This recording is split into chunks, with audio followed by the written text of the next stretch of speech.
In 1948, a man in a sharp suit was found dead on Somerton Beach in Australia. No ID, no labels on his clothes, no clear cause of death, just a scrap of paper in his pocket that read, Tamám Shud, which means ended. Sounds like the start of a spy novel, right? Except for this really happened. And despite decades of investigation, we still don't know who he was, how he died, or why he had a secret pocket full of poetry. This is the Somerton Man case, Australia's most baffling unsolved mystery. Throughout human history, there have been stories.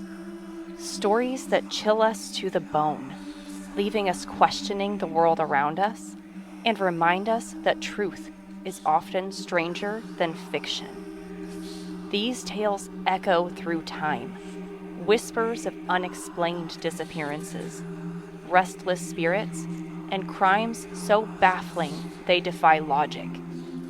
Tonight, we peel back the layers of reality to uncover the darkness lurking just beneath the surface.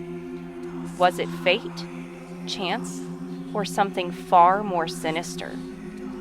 Journey with us as we delve into the mysterious, the supernatural, and the true crimes that have haunted our collective consciousness. This is All Things Mysterious, where the shadows hold secrets, and every story is a puzzle waiting to be solved.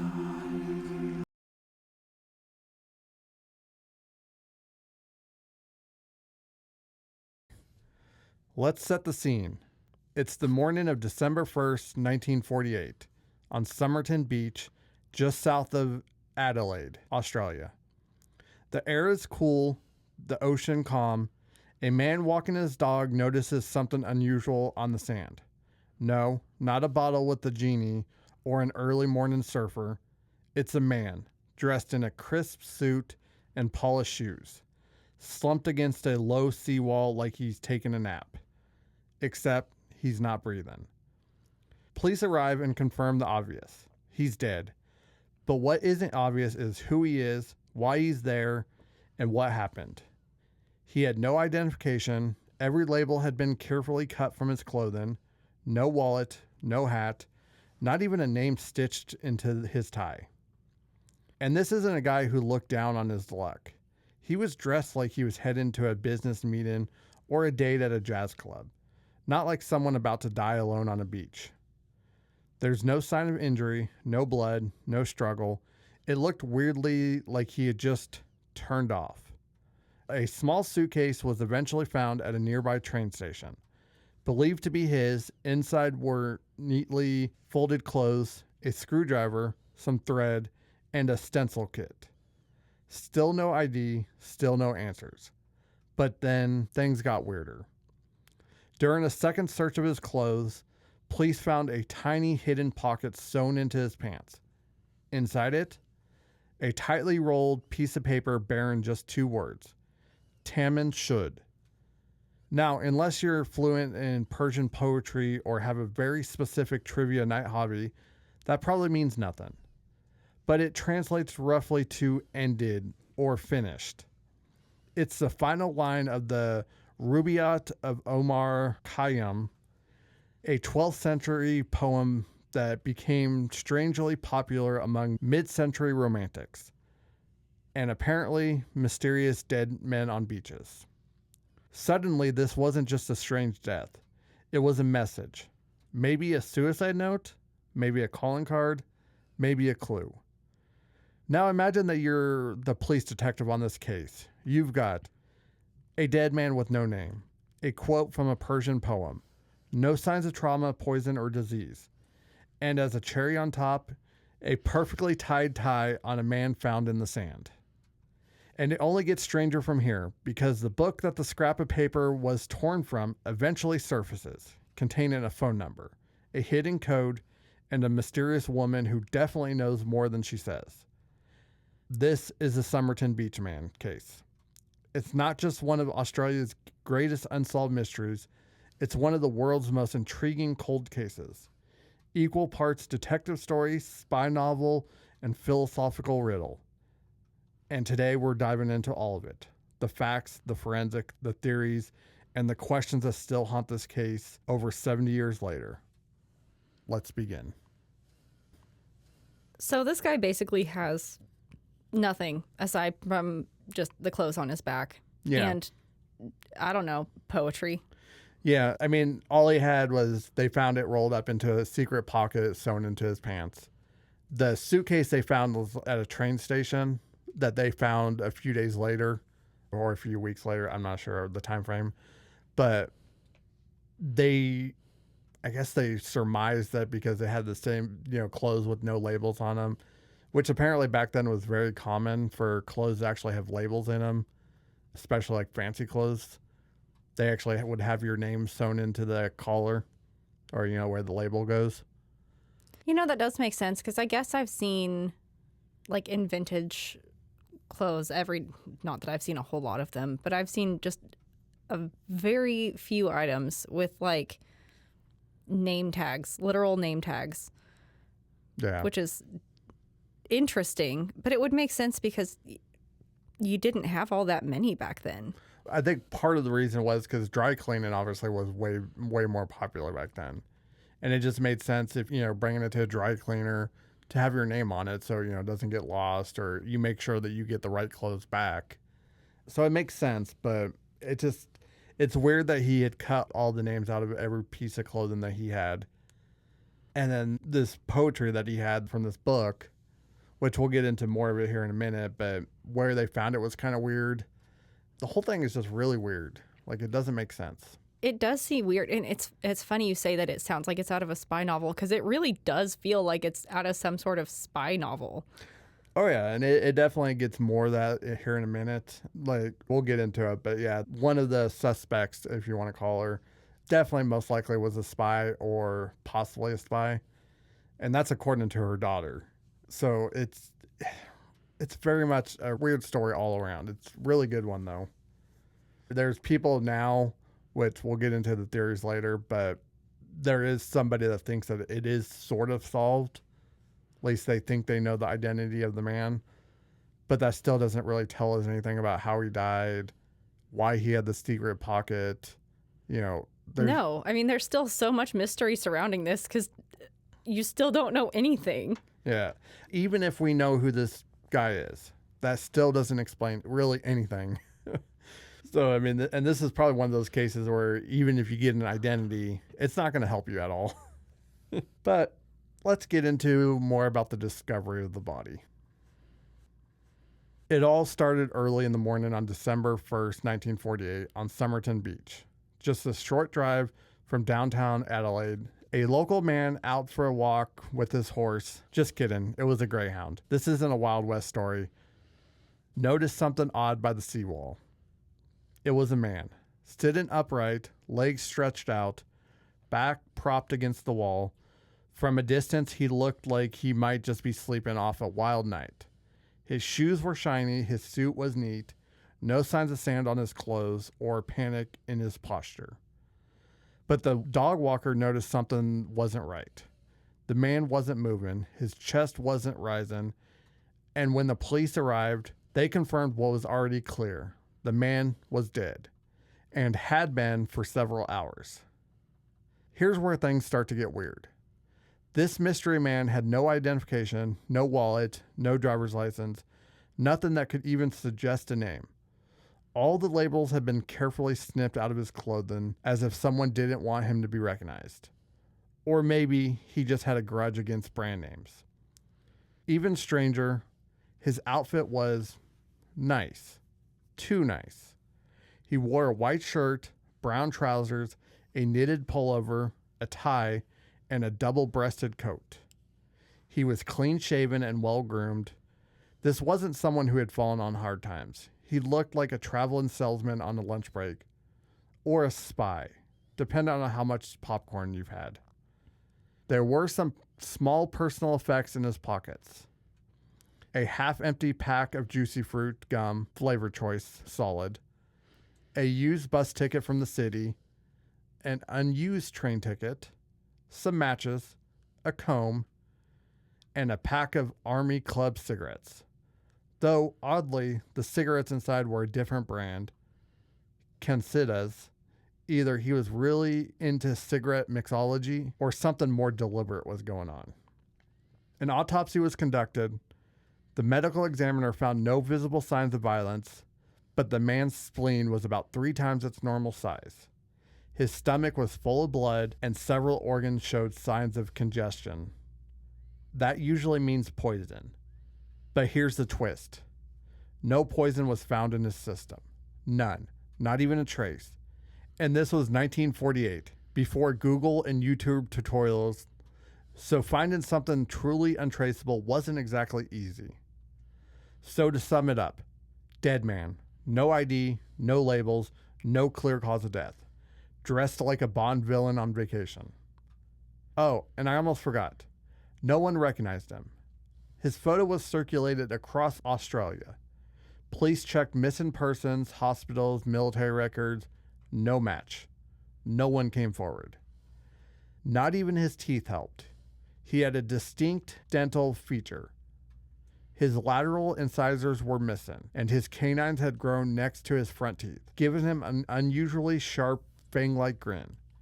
Dentists agreed it was memorable, and still nothing. The man had a unique face, unique teeth, and still managed to be a complete ghost. At this point, detectives were puzzled. They had a well-dressed man who essentially didn't exist, no name, no cause of death, and no leads. But then, someone found something. Something very small, something hidden. Inside the man's pants, yes, literally sewn into a tiny hidden pocket in the waistband, was a rolled up piece of paper. It was carefully placed like someone wanted it found, but only by the right people. Written on the paper in elegant tiny script were 2 words, Tamám Shud. The mystery had officially leveled up. I just feel like I have so many questions because, I mean, maybe it could have been a poison that just couldn't have been detected.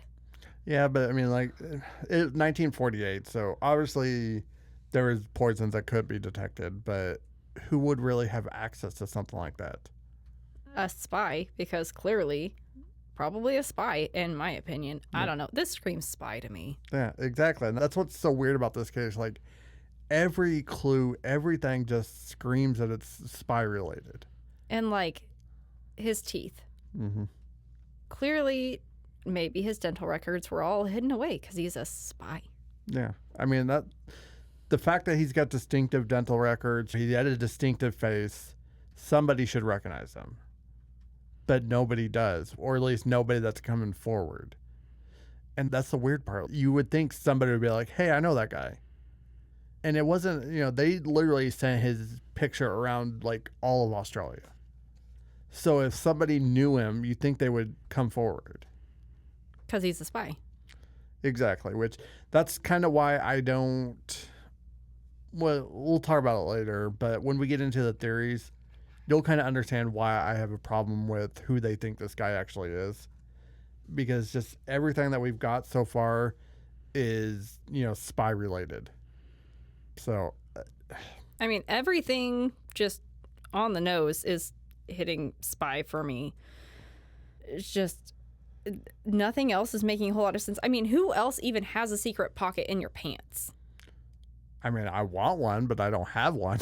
I have no use for it, but I think it's cool. Women don't even have regular pockets in our pants. Honestly, now I really wanted to start in every one of my pants, just put a secret pocket with some kind of weird, like, message or something. Just because. You would. You would. Absolutely. Because when I die, I want everybody to think I'm a spy. Yeah, and then they'll be like, does anybody know? I'm like, yeah, I know about that. Well, probably since you're going to be the one that murders me, you probably won't tell them that you know me. No, I have to make it look like I'm innocent, obviously. Wait for that episode, guys, when Jordan talks about her murdering me. Or, trying to find the real killer. It wasn't me. I have an alibi. Obviously. So next, let's talk more about the book and the code. So, We've got a dead guy in a suit found on a beach with no ID, no name, and no poison anyone can detect. Already strange, right? But things take a turn from weird to movie script when someone finds a tiny rolled up scrap of paper sewn into a secret pocket in his pants. Yes, a secret pocket. Who does that? Spies. That's who. Or tailors with a flair for drama. Turns out this wasn't a shopping list or a cryptic grocery note. It's Persian, specifically. It comes from the final page of a well-known book of poetry, the Rubaiyat of Omar Khayyam, and I'm probably butchering that. It translates roughly to "it is ended" or "the end," among others. Poetic, haunting, a little emo to be honest. And here's where it gets really fun. The police, puzzled by this message, put out a public request. Had anyone found a copy of the Rubaiyat missing its last page? And lo and behold, someone had. A man came forward with a copy of the book that had been mysteriously tossed into the back seat of his car, which had been parked just a few blocks from Somerton Beach, on the same day the body was found. He didn't think much of it at the time because apparently random book donations through car windows were a thing in 1948. But now, suddenly, he had the missing piece. Literally. The scrap of paper matched the torn page in this exact book. The font, the tear, the size. It was a perfect fit. This was the book the note came from. And this wasn't just a beat up copy of poetry. No. This copy had extra goodies inside.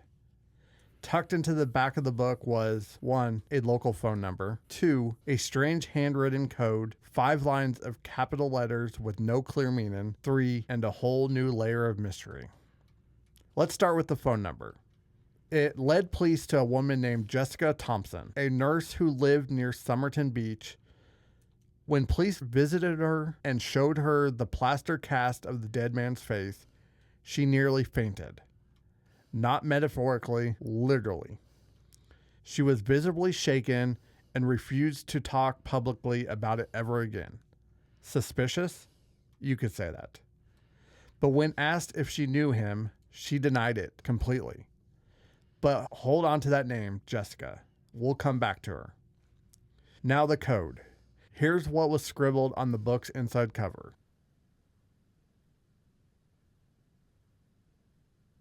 Look familiar? No?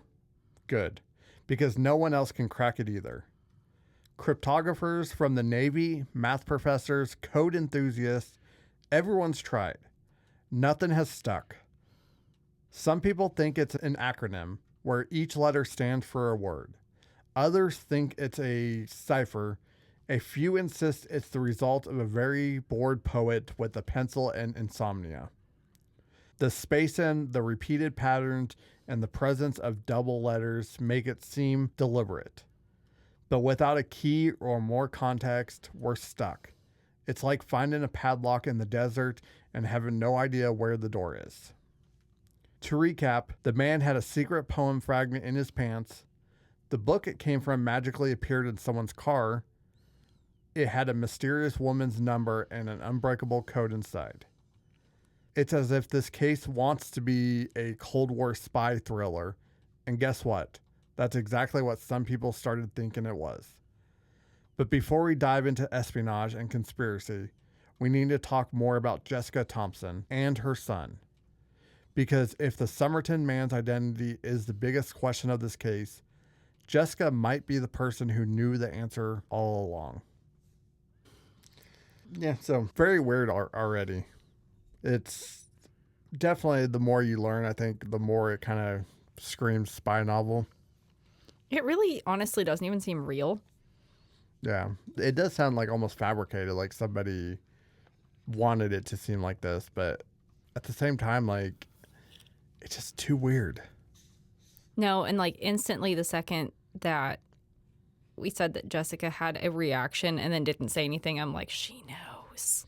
Yeah, because the detective, and I didn't really talk about that much, but the detective actually made a plaster mask of the guy's face. Oh, so it was like super accurate. Yeah. And he would actually carry this mask around with him in his briefcase. That's so creepy. It really is. But I mean, he was really trying to solve this case. I mean, I get that, but that's really weird. And I'm kind of wondering if that was kind of because I mean, they really didn't have photos back then. I don't think, not as common as they are now, obviously. They had them. I know they had them, but I just don't know. Still.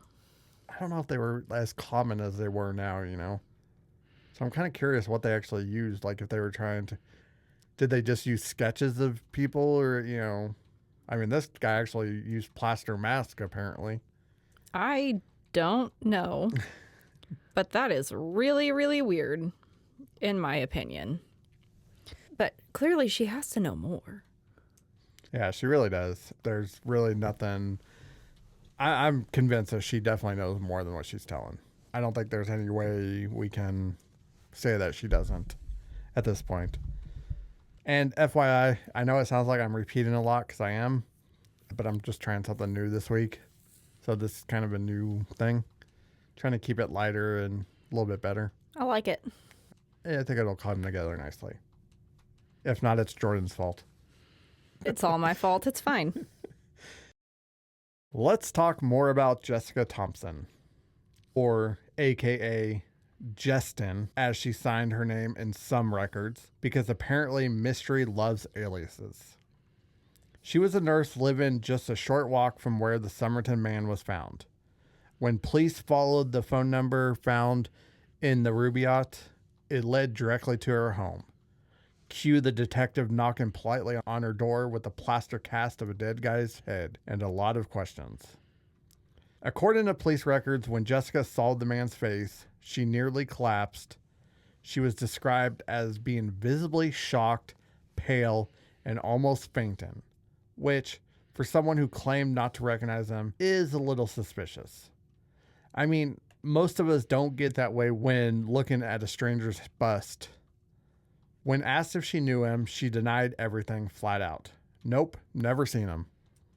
Which is about as believable as someone saying they don't know who Beyonce is. But detectives weren't buying it, and neither was anyone else. See, Jessica wasn't just a random name in a phone book. She had once given a copy of the Rubaiyat to a man she'd known in the past. And police believe the copy found in the car could have been that very book. Same edition, same rare format. There was even rumors, never officially confirmed, that the handwriting inside the book bore similarities to her own. So let's just sum this up. A dead man is found. He has a scrap of a rare book in his pocket. The full copy is found in a stranger's car. Inside, Jessica's phone number. Jessica lives nearby, almost faints at the sight of the dead man's face. And then she says, no idea who he is.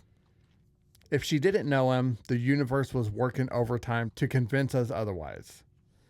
But hold on, because it gets even more complicated. Jessica had a young son named Robin, who, according to some researchers decades later, may have had a closer biological connection to the Somerton Man than anyone realized. How close? Try this. Robin had two rare genetic features that matched the mystery man. A pronounced upper ear hollow, called a conjoined ear simba and cavum. Try saying that 5 times fast. And hyperdontia, a condition where you're missing your lateral incisors, that fang-like dental trait the Somerton Man had. Yeah, Robin had it too. Now, sure, these features can appear randomly, but having both of them is extremely rare. Like maybe don't play the lottery ever again this year, rare. Geneticists estimate the odds of sharing both traits by a coincidence is less than 1 in 10,000. This led some researchers, including University of Adelaide professor Derek Abbott, to theorize that Robin may have been the Somerton Man's biological son. And that means Jessica, well, may have known him a lot better than she claimed. Here's the kicker.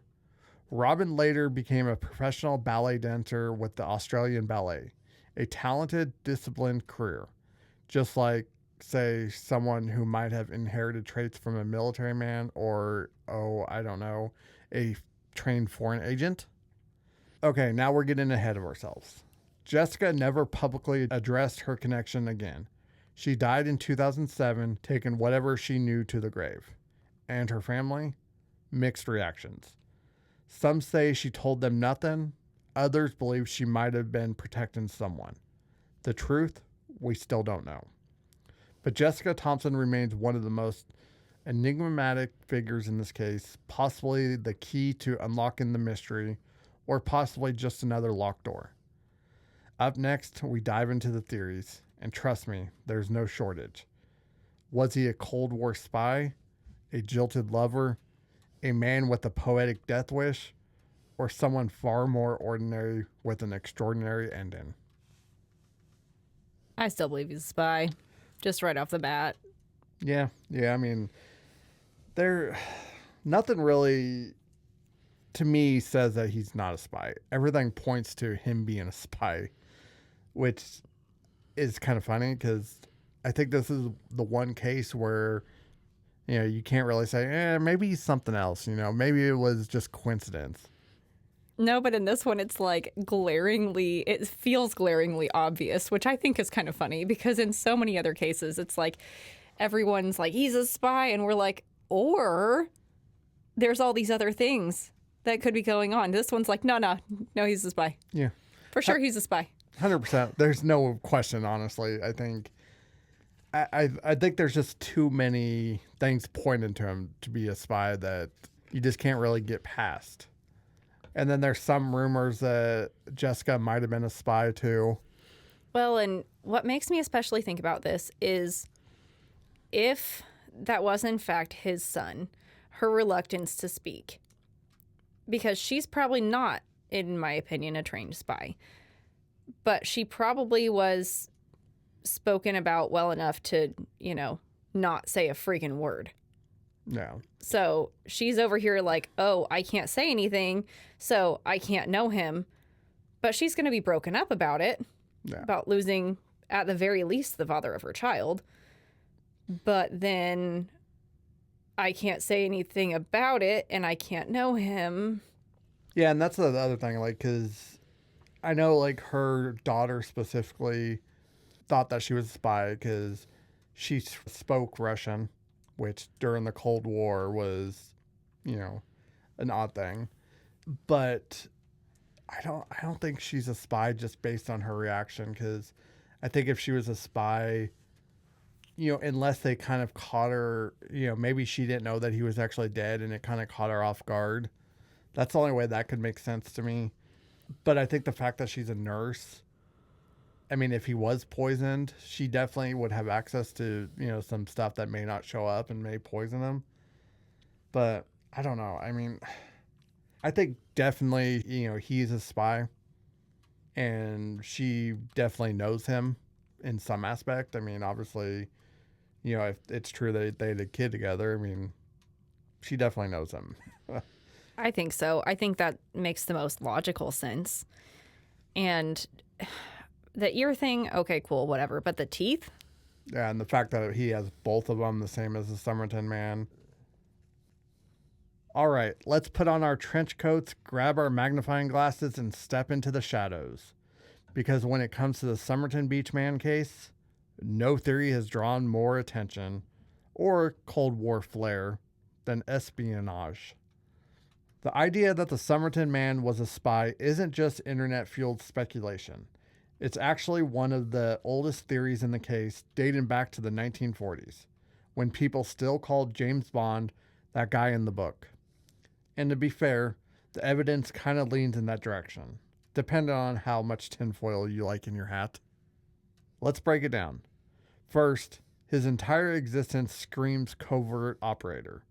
No ID, no labels, unusual physical traits, a secret pocket, a rare book containing cryptic codes and an unlisted phone number, and a cause of death that left no chemical trace. That's not a mugging gone wrong. That's either a murder so clean it deserves its own cleaning service, or a highly professional disappearance gone sideways. Second, the timing and location were suspicious. We're talking 1948, just after World War II, and right as the Cold War was heating up. Australia may seem like a peaceful outpost, but Adelaide wasn't just koalas and cricket. It was a home to Woomera, a top secret military weapons testing facility being developed at the time. British and Australian forces were working together on missile systems, and intelligence was flowing like espresso at a spy convention. Now, guess where Jessica Thomson worked during the war? Yep, as a nurse for the Royal Australian Air Force. And guess what? She reportedly spoke Russian.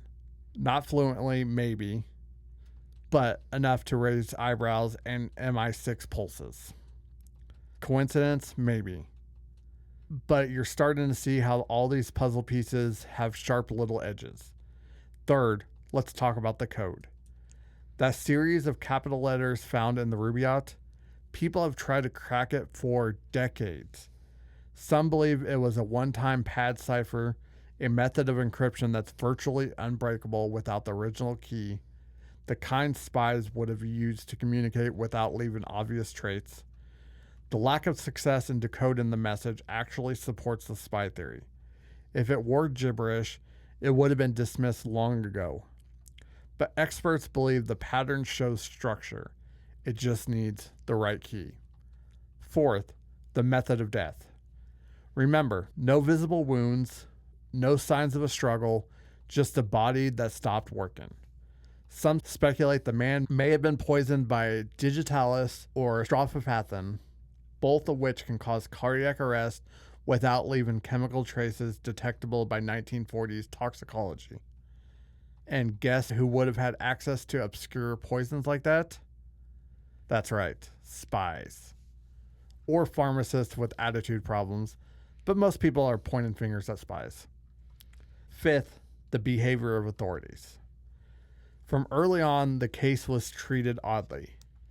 Police released a lot of information, but also withheld details for years. And despite renewed interest in the case, certain records have remained sealed. Why? If this was just a lonely man who dropped dead on the beach, why is the file still treated like a just-in-case national secret? And why did intelligence agencies in other countries reportedly request updates about the investigation? If it walks like espionage and codes like espionage, you get the idea. So what's the conclusion here? Well, even with all this circumstantial evidence, there is no smoking gun. No photo of him holding a microfilm, no signed memo from the Kremlin, just a lot of signs pointing in a very shadowy direction. Maybe he was a spy whose mission went wrong. Maybe he was being watched. Or maybe he was caught up in someone else's game, used, silenced, and erased. Either way, the theory sticks around for a reason. This doesn't feel like an ordinary death. And in a world where secrets were currency, Somerton Man might have been worth a fortune. Up next, let's explore a very different theory. One that's more personal, more tragic, and maybe just as plausible. Well, I've been saying it from the get-go. It's a spy. He's a spy. Yeah, I mean, I'm trying to be fair, give every theory an equal footing here, but... And maybe there are good theories I haven't heard yet, but I'm just saying he's a spy. Yeah, I mean, this one just screams spy. I have to agree with you. But, we'll at least give the other theories, at least their due shot. I mean, I'm going to listen to him for sure, but he's a spy. Yeah. I don't disagree with you. It all is wrapped up in a nice little bow, wrapped up all pretty. He's a spy. It's just everything. It's right there, Yeah, and at this point, you think whoever he worked for would just be like, hey, yeah, he worked for us. He was a spy. No, at this point, it's like a hilarious national secret, though. Nope. Yeah. Nope. Yeah, and the fact that multiple intelligence agencies were asking him to be kept up to date on the case is kind of weird. Not every mystery needs spies and secret codes. Sometimes the most haunting answers are the most human. Let's rewind for a moment. Forget the trench coats, the Cold War conspiracies, and the invisible poison. What if the Somerton Man wasn't a spy, but just a heartbroken man who reached the end of his story? This theory paints a more intimate picture, one where the Somerton Man came to Adelaide not for espionage, but for love, and maybe for closure. Let's talk about Jessica Thomson again, aka Justin. She lived near the beach where his body was found. She was connected to the Rubaiyat, the exact edition the paper was torn from, and she nearly fainted when police showed her the man's face. I mean, come on. No one has that kind of reaction to a stranger unless they owe them money or a shared past. One version of the theory goes like this. Jessica and the Somerton Man had a relationship sometime before 1948, possibly during or shortly after the war. Maybe it was brief, maybe it was passionate, maybe it was complicated. Whatever it was, it ended. He comes back years later trying to find her. He brings with him a copy of the Rubaiyat, maybe the same one she gave him before they parted, a symbol of their time together, something sentimental. But when he gets there, she's moved on. She's got a child, a house, a new life. And he doesn't fit into it anymore. So he writes a final note, or just carries one. He keeps the words Tamám Shud close to his chest. It is ended. Poetic, melancholy, final. He walks to the beach dressed in his best, maybe because he wants to be found with dignity, and then he takes something undetectable, or perhaps he just collapses under the weight of it all.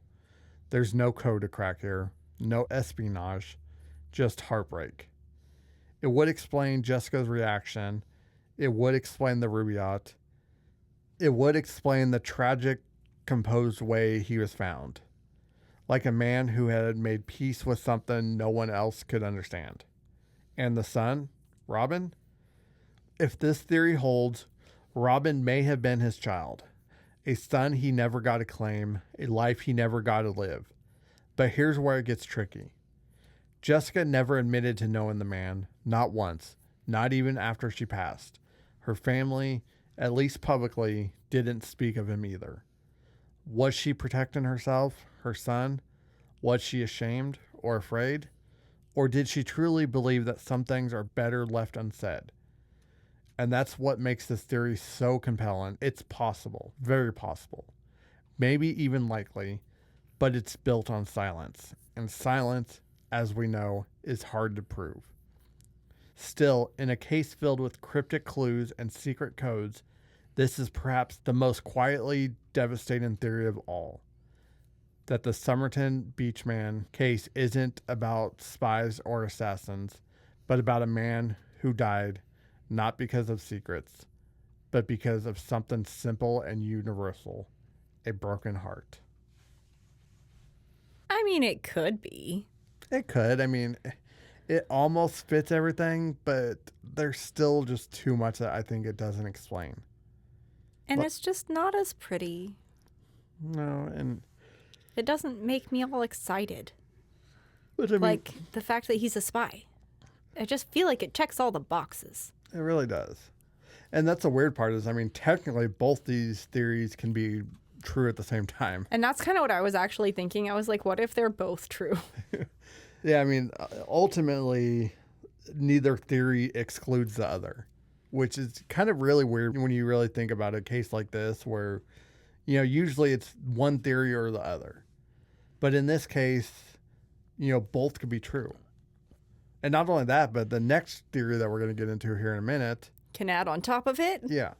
Oh, I like it. Could actually be true too. So it's going to be interesting. This is definitely one where at least the first three theories could all be true at the same time. Very interesting. Albeit maybe a little slightly altered, but, you know, still. He could be a spy. He could have dated Jessica and had a kid with her. Or maybe it's a medical mystery.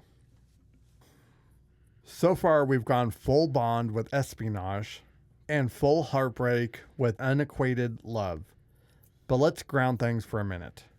What if the answer to the Somerton Beach Man case isn't cinematic at all? What if the man on the beach didn't die at the hands of a foreign agent or from a broken heart, but simply due to something we all dread, a medical emergency? Let's go back to the autopsy. The Somerton man's internal organs were in bad shape.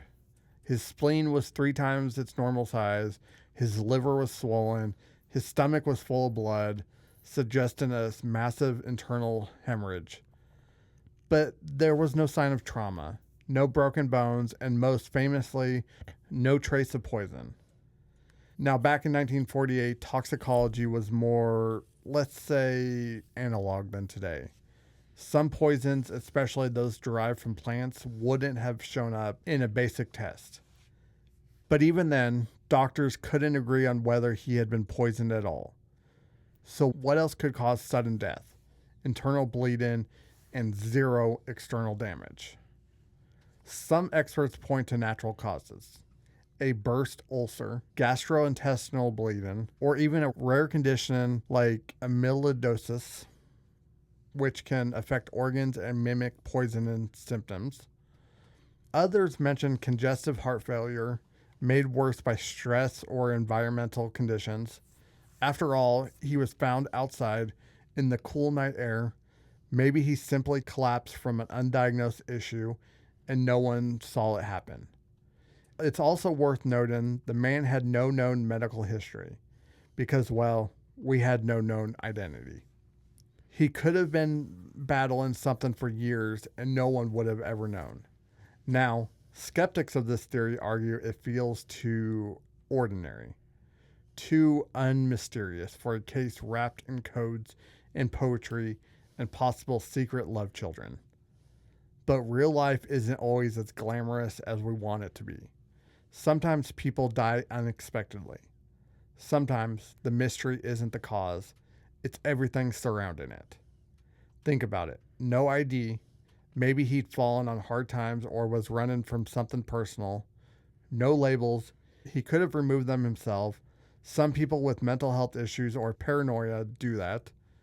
The Rubaiyat quote, maybe it was just his favorite book, a quiet goodbye from someone who felt alone.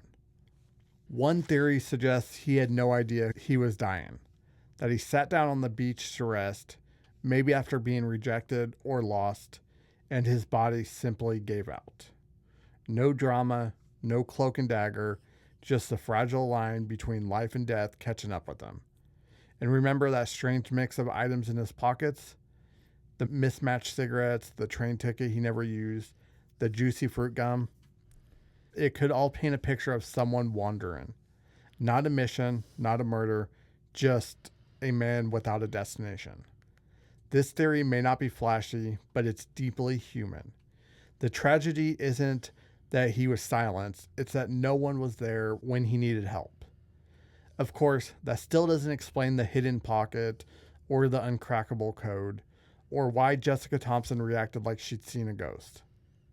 Which brings us to the possibility that several theories might be partially true.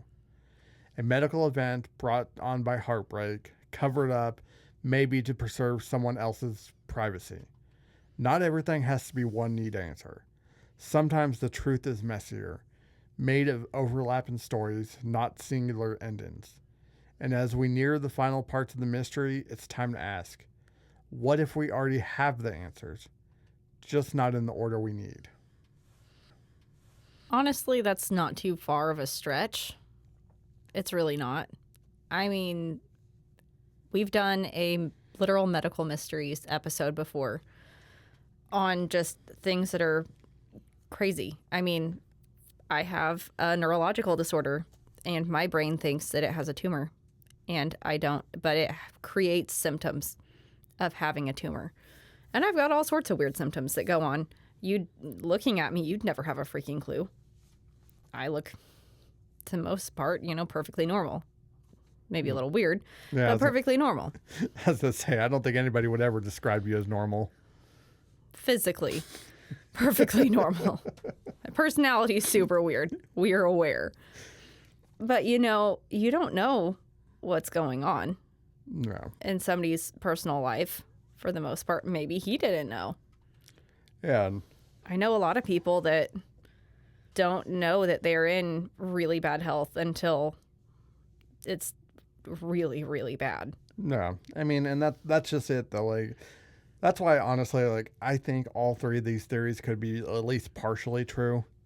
Because obviously, it's got the spy aspect, which I don't think there's any way you can dismiss any of that stuff, unless this guy just wanted his death to be a mystery, or was just like, hey, if I die, people are gonna always wonder, anything about me. Which, I mean, I don't see a way you could dismiss any of that stuff. And same thing, I mean, I don't think you can dismiss that him and Jessica Thomson, may have had a relationship, may have had a son together. I mean, because that's the other thing. Like, obviously, 1948, it was kind of rare for a woman to have a child without being married. Very. Definitely not like it is today. So that was already strange on its own. And then it's just, you can't really say that any of these are, I don't think each theory covers it fully. I think it's a piece of each theory, and it kind of, if you put all three of them together, it almost fits perfectly. Like, it just kind of explains everything. Like, maybe he was a spy. That's why he had the code and everything. Maybe something happened. Maybe him and Jessica were fighting or something. Or maybe she did reject him, or, I don't know. There could be so much to that. Maybe he didn't know about the son. Yeah. Yeah. I mean, maybe he's been, serving his country, whichever country he's from. And maybe he just got back and, he found out that he had a son. Maybe he went down to the beach to kind of process it all. And then he just died of a medical emergency. I mean, there's just so much we don't know, but I think these three theories, like, pieces of them kind of explain everything perfectly. And that's the strange part about it, honestly. I think everyone's trying to get, like, just one theory here to cover everything, and I think it's just a mixture of all three. Well, and that's the thing with this case, is there could be just a bunch of little parts to one big one, or it could just be the spy part, or you don't know. Oh, yeah. Yeah, I mean, it could definitely just be that he was a spy and he was murdered because of it. I don't think the second theory could be fully explain everything. Unless, he was just a weird person that kept weird things. I mean, maybe. I don't know. I'm plenty weird. Yeah, I mean, that's true. But I don't know. I think all three theories kind of explain it nicely almost. Maybe too nicely, but what if we already know his name? I will let you explain. After decades of unanswered questions, false leads, cryptic poetry, and theories ranging from Cold War spycraft to tragic heartbreak, modern science finally decided to join the investigation. Enter Professor Derek Abbott, an Australian physicist and all-around mystery enthusiast who sometime in the 2000s looked at the Somerton Beach man case and said, "Challenge accepted." Abbott spent over a decade investigating the case, digging through documents, reconstructing timelines, even tracking down living descendants of Jessica Thomson. At one point, he worked with a digital artist to reconstruct the Somerton man's face, and even partnered with a genealogist to begin the one thing that hadn't even been done yet, a full DNA analysis. Now, keep in mind, this wasn't easy. The Somerton man's body had been buried in 1958 under concrete, with little left to work from. But in 2021, after years of pushing and paperwork, South Australian authorities finally agreed to exhume the body. And guess what? Despite the age of the remains, scientists were able to extract usable DNA. Using a technique called genetic genealogy, think 23andMe meets cold case detective work, Abbott and the US-based genetic sleuth Colleen Fitzpatrick built a family tree that stretched across generations. And in July 2022, they made a stunning announcement. The Somerton man was most likely Carl Charles Webb. Webb was a 43-year-old electrical engineer from Melbourne, born in 1905. He had no criminal record, no known connection to an intelligence agency, and get this, he was never reported missing. Talk about disappearing without making a ripple. What little we know about Charles Webb's life isn't exactly James Bond level thrilling. He was reportedly separated from his wife. He had an interest in poetry and electronics. He had family in both Victoria and interstate, but for reasons unknown, no one seemed to notice or report when he vanished. Some researchers believe Webb may have traveled to Adelaide in 1948 after his marriage fell apart. Maybe to find work, maybe to find someone, or maybe just to escape. But here's the thing. The DNA identification is solid, but it doesn't explain everything. We now likely have a name, but still no cause of death, connection to Jessica Thomson, or clear motive for why he was on that beach with poetry in his pants. Even Abbott himself admits naming the Somerton Man isn't the end of the mystery. It's just the beginning of a new set of questions.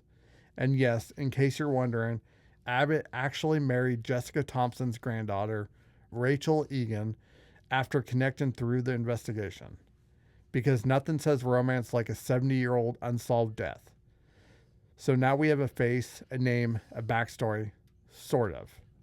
Charles Webb, an ordinary man in extraordinary circumstances. Was he heartbroken? Was he ill? Was he running from something or to something? Or was he simply a quiet man who met a quiet end in the noisiest mystery Australia's ever seen? That feels like a letdown. Well, see, and that's the thing, though. Like, let's say it is Charles Webb. That doesn't explain anything, really. Okay, so this guy was supposedly so ordinary that nobody knew that he was missing. Not his wife, not any friend, not any other family. Just nobody. He just disappeared and nobody noticed. Yeah, and everyone just went, So, what? That doesn't... Yeah, I mean, I think very well if it was Charles Webb, he was so ordinary on the surface that he easily could have been a spy. That is true, except nobody claimed him. But still, at the same time, that doesn't mean anything. Yeah, I mean, obviously, people, if intelligence agencies were interested in this case, if that part's true, then they probably already knew who it was to begin with. They're not going to then say, once this DNA comes out, yeah, he was one of ours. Actually, now that you decided to DNA test him, for reals, he actually was one of ours. Just kidding. Yeah, it took us a while to get the paperwork, and you know how the government works. No, I mean, to me, this guy is Charles Webb. I think he's just so ordinary that it kind of points to him being a spy. I mean, he literally flew so under the radar that it would benefit him in every kind of way. Yeah, because, I mean, obviously if it was his family, they'd be used to him disappearing for long periods of time. I think it still kind of fits. Maybe him and Jessica had an affair, and then his wife, they divorced. He came back, and then he, found out that he had a son, and, then he just died of a medical mystery. I mean, like, I don't think knowing who this guy is, like if his name really is Charles Webb, that really doesn't dismiss any of the other theories. No, it just puts a name to it, honestly. But that is kind of cool that the researcher now, married her granddaughter. But it's a really good mystery. Even if we do know his name, I think there's still a lot that we need to know. I mean, still, so much of it, there's so many gaps. And so many questions we still could have answered. Like, we can guess at it, sure. Yeah. But it would be nice to know. Yeah, whoever he worked for, just be like, yeah, he worked for us. I mean, it's not going to hurt anything. Like, that was, 70 years ago. No one really, no spy agency really cares at this point. But the public really does. It would be really funny if all of them out of nowhere were like, yeah, actually, he was ours. I don't know. I just don't see why it would hurt him to say, yeah, he worked for us, But I don't know. I'm not a spy. Couldn't tell you. Or are we? I feel like we would be way in over our heads. Yeah, that's true. You've seen the damage I can do to technology. I could not ever be a spy to save my life I or don't know. anybody else's. I think actually you'd be a good spy because we just send you to like someone's like server room or something, and you just break everything just by touching it or being near it. That's fair. I have a unique set of skills. Jordan, anti-technology. So now we reach the end of the story, or do we? Let's take a step back. A man is found dead on an Australian beach in 1948. No ID, no clear cause death, a hidden scrap of Persian poetry sewn into a secret pocket, a mysterious book, a phone number, an uncrackable code, a woman who knows more than she says. For over 70 years, the world speculated. Spy, lover, stranger, ghost. And now, through the power of DNA, we have a name. Carl Charles Webb, an electrical engineer with a complicated personal life. Not exactly what you'd expect from someone who launched a national mystery, but that's the beauty of it, isn't it? Sometimes the most ordinary people leave behind the most extraordinary questions. And here's the thing about mysteries like this. They don't always wrap up neatly. Sure, we may have identified the man, but we still don't know why he was in Adelaide, what Tamám Shud meant to him, whether Jessica Thomson was the love of his life or just a loose thread in a much larger, messier story. The Rubaiyat of Omar Khayyam, the book found with him, is filled with verses about fate, time, and the brevity of life. One of the most quoted lines reads, "The morning finger writes, and heaven writ moves on, nor all thy pity nor wit shall lure it back to cancel half a line." Maybe that's the most fit-in epitaph for the Somerton Man. His story, written without our permission, refuses to be rewritten, even as science catches up. Maybe that's why we keep coming back to it. Because we're not just searching for his identity, we're searching for meaning. What does it say about us that we obsess over the strangers who leave behind no answers? Maybe we hope that if we can understand their story, we might understand something about ourselves. And maybe, just maybe, that's the real mystery. Anyway, if you ever plan to fake your death, leave something less cryptic than a 12th century Persian poetry. A post-it note will really speed up things for future generations. So, what do you think? Was Charles Webb a lost soul, a secret lover, or someone whose life brushed up against history in a way we'll never fully understand? Let us know your theories. We read them all. Be sure to subscribe because sometimes the most important part of a mystery isn't who did it, it's why we still care.